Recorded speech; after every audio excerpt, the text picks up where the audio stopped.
ये जो कारतूस है, कारतूस तक बरामद हुए थे। मतलब आप सोच सकते हैं कि किसी सैलून वाले के पास में, एक हेयर ड्रेसर के हाथ में पास में सैलून में कारतूस क्या कर रहा है। तो ये मुद्दे जो है ये जब तक सामने आते हैं तब पता चलता है, जब सामने नहीं आते तो ऐसे तो कितने केसेस हैं जो हाथ से निकल जाते हैं। कहा जा सकता है कि एक तरह से टारगेट किया जा रहा है इन लोगों को, अलग अलग एक समिति के द्वारा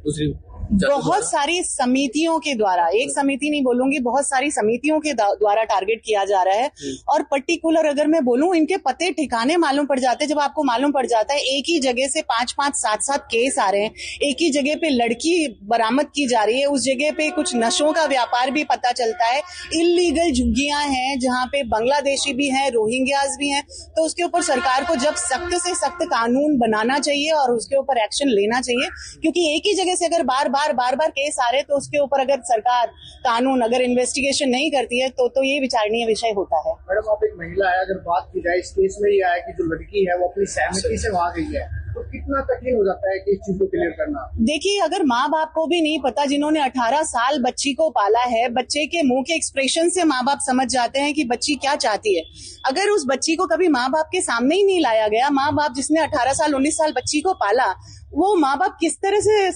बिलीव कर लें उस चीज को कि जो लड़की सुसाइड नोट लिख चुकी है कि मैं आत्महत्या कर लूंगी और मेरी मृत्यु का कारण ये होगा, अचानक से वो बच्ची ये बोलती कि मैं अपनी सहमति से उसके साथ शादी कर रही हूँ और माँ बाप को उसके बारे में संज्ञान भी नहीं है, माँ बाप से उस बच्ची को मिलाया भी नहीं गया, तो कैसे मान लें इस बात को कि किसी न किसी दबाव में ये स्टेटमेंट नहीं दे रही है बच्ची। क्या लगता है कि माइंड वॉश किया जाता है इस तरीके से? देखिए, ब्रेन वॉश, माइंड वॉश तो किया जाता है, ये हम लोग जानते ही हैं, क्योंकि 7 दिन अगर उस बच्ची को उस परिवार से